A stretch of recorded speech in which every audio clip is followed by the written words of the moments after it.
इमरान खान मुकद्दर के सिकंदर हैं जिन्हें इतनी नाअहल और निकम्मी ऑपोजिशन मिली। नवाज शरीफ हुकूमत को गोली देने में कामयाब हो गए, लेकिन शहबाज शरीफ को भागने से रोककर उनका नाम ECL में डाल दिया गया है। वजीर दाखिला शेख रशीद कहते हैं बजट पर जहांगीर तरीन ग्रुप के तमाम वोट इमरान खान के हक में पड़ेंगे। बजट अवाम दोस्त होगा जिसमें तनख्वाहों और पेंशन में इजाफा होगा।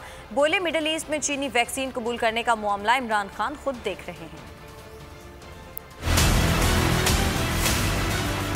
देखें, इस मुल्क में मैं कोई अपोजिशन नहीं देख रहा इमरान खान। सॉरी टू से, इतनी नाअहल, नालायक, नकम्मी, नकट्ठू, बेकार किस्म की थकी हुई अपोजिशन मैंने नहीं देखी। ये दिसंबर 30 इनकी लास्ट डेट थी और आज 11 तारीख को बजट पेश हो रहा और इंशाअल्लाह इमरान खान की हुकूमत से मुझे पूरी तवक्को है कि मजदूरों और की तनख्वाहों में ख़ास तौर पर पेंशन में इजाफा होगा। नवाज शरीफ गोली देने में कामयाब हो गए, जिसका दुख इमरान खान को भी बहुत ज़्यादा है, लेकिन शहबाज शरीफ को रोक लिया गया और मेरी मिनिस्ट्री ने उनको ECL में डाला है। 15 दिन ECL में जो दरख्वास्त देने के होते हैं वो कल गुजर चुके हैं। सो मिनिस्ट्री में इंटीरियर में उन्होंने कोई दरख्वास्त नहीं, कोई खतरा नहीं है। सारे याद रखना, जहांगीर तरीन के पूरे वोट पड़ेंगे इमरान खान के बजट को लास्ट। फाइजर का जो प्रॉब्लम है सऊदी अरब में और मिडल ईस्ट में वैक्सीनेशन का, इमरान खान साहब इसको खुद हैंडल कर रहे हैं।